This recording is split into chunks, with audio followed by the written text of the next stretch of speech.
많은 남성들이 차마 입 밖으로 내지 못하는 깊은 상처가 하나 있습니다. 그것은 바로 내가 상대에게 맞춰주고 기쁘게 해야만 나라는 존재가 가치 있게 보일 것이라는 은밀하고도 서글픈 확신입니다. 그는 자신의 관심과 애정을 마치 시장의 화폐처럼 내밀며 곁에 머무는 것과 성과를 내는 것을 혼동하기 시작합니다. 애정은 어느새 협상의 대상이 되어버리죠.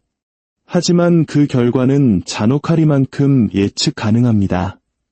더 많이 퍼줄수록 그는 더 희미해집니다. 누군가에게 잘 보이려 했으면 애쓸수록 역설적으로 자신이 얼마나 결핍된 존재인지를 온 세상에 광고하게 되는 꼴이니까요.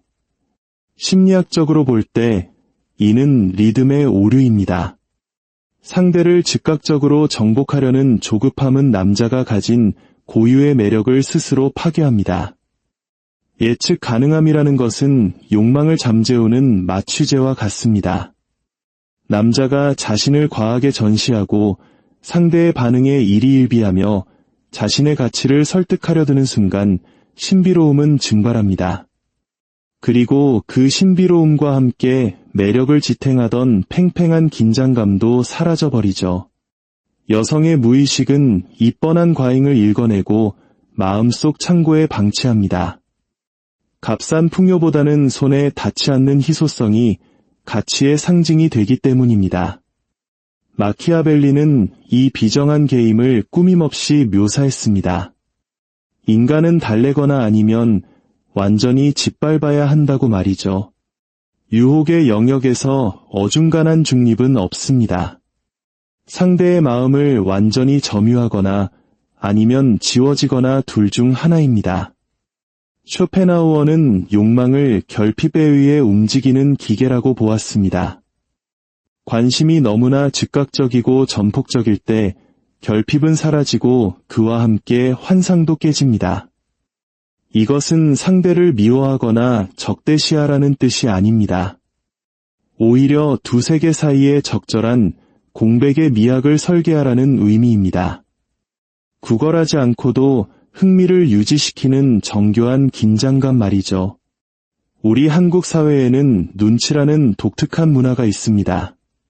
상대의 기분을 살피고 맞추는 것이 미덕이라 여겨지기도 하지만 이것이 관계의 권력 구조로 들어오면 치명적인 독이 됩니다. 소위 착한 남자 콤플렉스에 빠진 이들은 상대의 눈치를 보느라 자신의 체면과 주도권을 스스로 내던집니다. 갑질이나 가스라이팅은 바로 이런 과도한 배려와 의존의 틈새를 타고 시작됩니다. 상대를 만족시키려는 욕구는 사실 정서적 굴복의 다른 이름입니다. 누군가에게 자신을 좋아해 달라고 설득하려는 남자는 입을 떼기도 전에 이미 패배한 것입니다. 설득은 우아한 형태의 구걸일 뿐이며 친절로 위장한 가치에 대한 애원일 뿐이기 때문입니다. 여성의 본능적인 레이더는 이 신호를 놓치지 않습니다. 끌림은 이성적인 선택이 아니라 신호에 대한 무의식적인 반응입니다. 본능은 정서적 안정감을 찾지 애정으로 위장한 복종을 원하지 않습니다. 반응이 너무 빠르고 승인에 집착하며 초조해하는 남자는 두려움이라는 생물학적 메시지를 발산합니다. 그리고 그 두려움은 매력을 쫓아내는 가장 강력한 기피제입니다. 본능적으로 보호와 강인함을 갈구하는 존재에게 불안을 떨고 있는 남자는 선택지가 아닌 잠시 즐기는 정서적 오락거리로 전락할 뿐입니다. 존중은 오히려 불편함과 침묵, 그리고 약간의 무질서를 일으키는 부재에서 태어납니다. 상징적인 거리감이 생길 때 비로소 상대는 고민하기 시작합니다. 왜 그는 나를 쫓아오지 않지? 왜 즉각 반응하지 않지? 이 의구심이 바로 매혹의 생성기입니다. 진정한 전략가는 감정의 공간을 차지하기 위해 싸우지 않습니다. 대신 자기 자신의 공간을 굳건히 점유합니다. 도망가지도 않지만 그렇다고 무릎 꿇지도 않는 그 단단한 중립성. 이것이 바로 강력한 권력으로 해석됩니다. 칼 융은 이를 아니마와 그림자의 발현으로 설명할 수 있다고 했습니다. 여성이 남자의 가치를 시험하는 것은 악의가 아니라 상대가 자신의 감정적 휘둘림 속에서도 온전하게 서 있을 수 있는 깊이를 가진 사람인지 확인하려는 본능적인 메커니즘입니다. 여기서 말하는 경멸이나 무심함은 증오가 아닙니다. 그것은 전략적 중립입니다. 반응하지 않을 수 있는 능력, 상대의 공허함을 스스로 마주하게 만드는 힘입니다. 남자가 도발에 반응하지 않을 때 여자는 자신의 내면을 들여다보게 됩니다. 남자의 침묵은 여자의 내면적 소음을 비추는 거울이 됩니다. 침묵을 지배하는 남자는 보이지 않는 존재가 아니라 수수께끼 같은 존재가 됩니다. 모든 수수께끼는 풀리고 싶어 하는 법이죠. 되돌아오지 않는 시선, 즉시 답장하지 않는 메시지, 무조건적으로 수용되지 않는 제스처. 이 모든 공백은 본능이 무시할 수 없는 팽팽한 긴장을 만듭니다. 인간의 뇌는 미완성된 것을 완결짓고 싶어하는 강박이 있기 때문입니다. 선택적인 무심함은 곧 나는 당신 없이도 충분히 가치 있는 사람이다라는 선언입니다. 이 독립성이야말로 가장 강력한 유혹의 도구가 됩니다. 진정한 숙련자는 감정을 쏟아붓지 않습니다. 애착이 강해지는 순간 예측 가능해지고 예측 가능해지는 순간 권력은 사라집니다. 마키아벨리가 말했듯 스스로를 필요한 존재로 만들되 결코 언제나 가용한 존재가 되지는 마십시오. 과도한 가용성은 신비감을 파괴하고 신비감이 없는 곳에 매력은 깃들지 않습니다.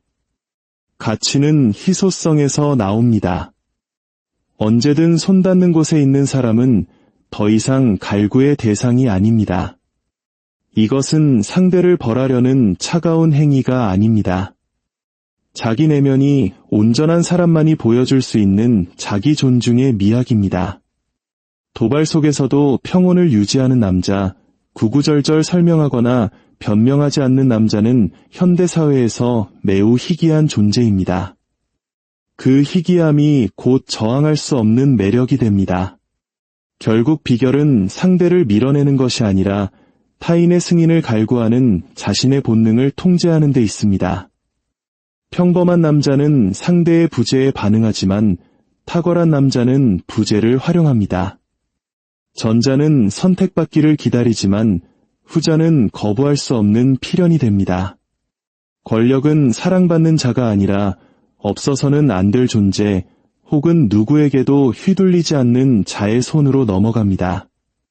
여러분, 오늘 우리가 나눈 이 깊은 심리학적 통찰이 여러분의 무너진 자존감을 세우고 관계의 주도권을 되찾는 작은 빛이 되기를 바랍니다. 진정한 강함은 요란한 외침이 아니라 고요한 침묵 속에서 증명됩니다.